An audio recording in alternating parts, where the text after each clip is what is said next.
finals just got its major patch 2.6, and we have a ton of changes coming with that mid-season update. We also have to go over the brand new Twitch drops, and we even have a brand new community stream happening. I'll also go over all the new store items as well as the new bundles, and even some additional things happening with the Battle Pass. We got a ton to talk about. What's up world, it's Utopia back in with another video. Today we're checking out all things the final. Okay, so as always, let's jump into the opening statements. Again, we do have one with the Discord and one with the online patch notes. This time they are very unique from each other. So as usual, we do have a post here from Embark Oscar, who goes on to say that of course we have that new game mode, the Terminal Attack, but they went on to say that it has no healing, no revives, and 1 life. Now they do actually detail what they mean by the no healing here, where they're going to say that players can regenerate up to 100 HP. Again, this does apply to all classes. Gadgets do not regenerate at all, so engage with caution or go on with a plan. Now currently Terminal Attack is limited to Sis Horizon, Monaco, and Las Vegas, which is played through 7 rounds unless someone reaches the 4-round win limit. Now we also have some major changes to private matches that I talked about in yesterday's video.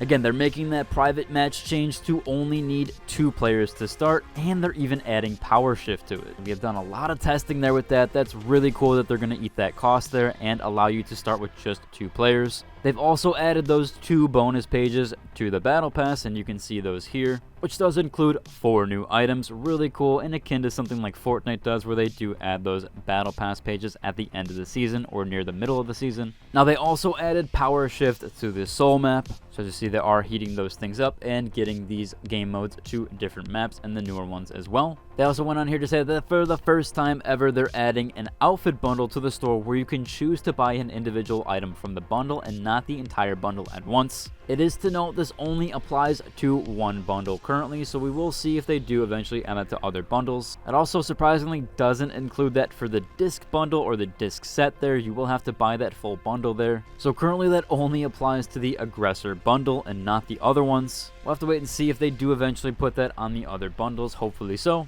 And then again here, last but not least, they did talk about the Twitch drops, which I will go over in a bit. Now again here, we do have an opening statement on the patch notes version. Most of the things are fairly the same, however they do have 2 notations here, one on the anti-cheat as well as one of this new article, where they do disclose and go over the entire ranked system. This is a really good read up, but I will summarize this as it's a very long article. So Matt Lau, the designer director of the finals, actually goes over a lot of the stuff here, where he explains the need for fair matches through skill-based matchmaking, but also acknowledges that the difficulty in measuring skill applies with that. With Season 1, they introduced a league journey system, but it did have flaws. And then in Season 2, they attempted a skill point system, but they faced many issues of synchronization between skill and league rankings. They got the feedback from players that favored the traditional ELO rating system, which they do plan for Season 3 to reset and improve the rank system with an end of match summary and reduced duration of the seasonal journey. The biggest change here is that they reduced the size of ranked tournaments from 48 to 24 players. This is because trying to find 48 players of the same skill level within that short matchmaking time is a bit difficult for them, or at least to match everybody up. Basically, it was too broad for that close and fun matches, so they cut the number in half to kind of get that easier there, with also kind of getting that skill gap closed in. They hope the changes for Season 2 will give better experience there and create a much easier to understand process with the rank system in Season 3. Again, this is a very long article, so if you want to look at it entirely, I'll include a link to it down below, but they do go over a ton of that stuff, so I'm really happy to hear that they are kind of addressing all that stuff, especially since players have had such a big concern with the rank system.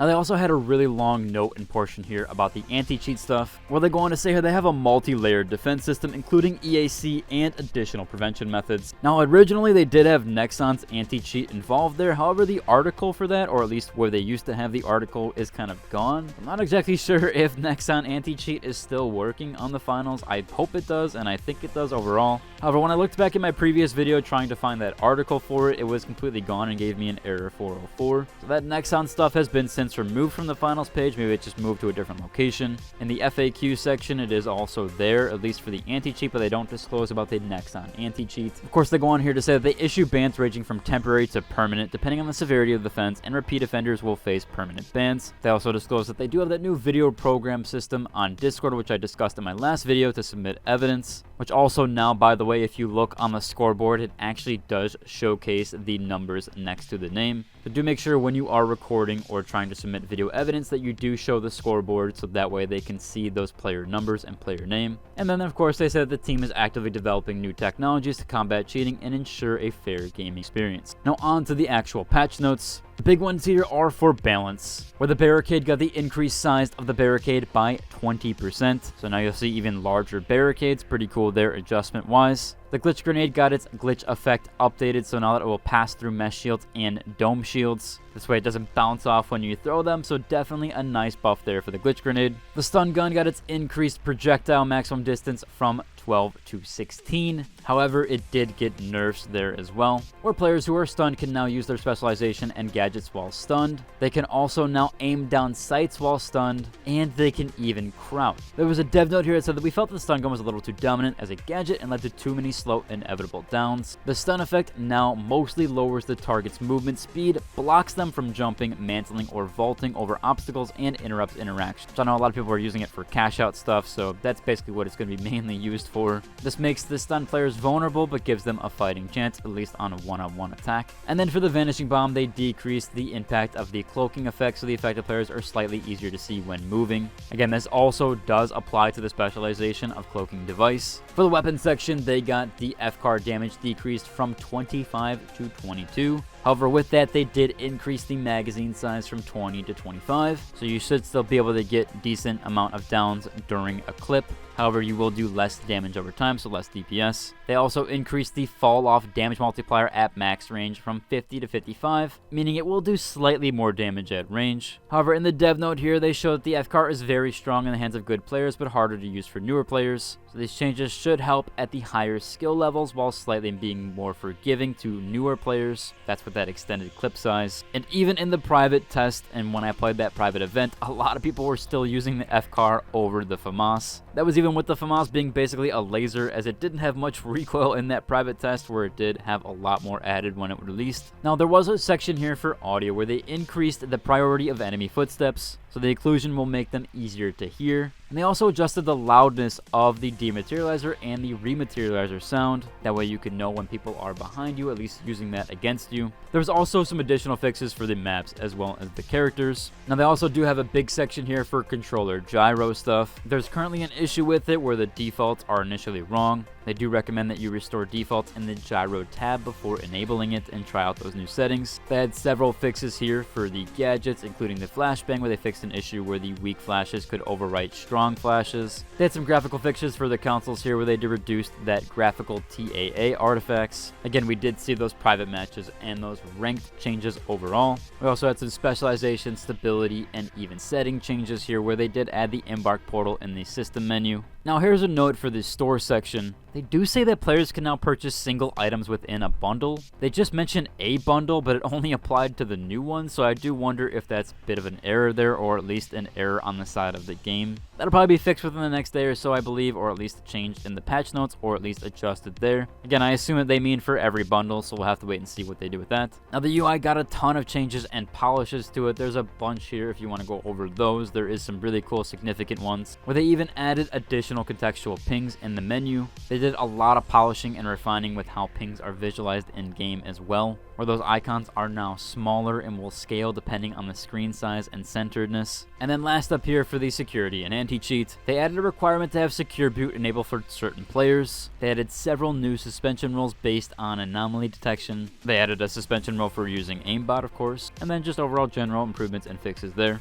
Two last minute mentionables here. We do have that Twitch drop. You only have to watch a streamer for 1 hour, and there's a list here of those that are included in that. Now, again, I'm not exactly sure if I'm on this list here, although I will say they do have a more status here, so if you do click this, all the streamers that are in that more section will be able to give you that Twitch drop. I didn't get any emails for anything, and I don't really Twitch stream, so I'm assuming not so. Although they do say here that some select streamers will have multi-bucks and battle pass codes to give out, so you can have it over Twitch to look for that. Again, yeah, I didn't get any emails with that there, and yeah, of course, I haven't Twitch streamed in years, so I assume that's probably why. Again, this Twitch drop is a charm. I really wish they would just do a bigger one with the skin. I hope they do something for the seasonal drop. The charm is really cool, but I still think that they really want to get viewers in there. They definitely need to up the game with that. So I am hoping hoping with like season 3 or even a big content drop that they do give out maybe like a full-on outfit or even a mask or anything pertaining to the actual player skin. I feel like that would get a lot more viewers in and a lot more people wanting to watch the finals overall. Although for now, this charm is pretty decent, and so you only have to watch for an hour as well, so you get it fairly fast. And then last up here, of course, we have Oscar doing his live stream. So this probably will be live at the same time, or at least maybe even before I get this video out. This does start at 12 p.m. EST,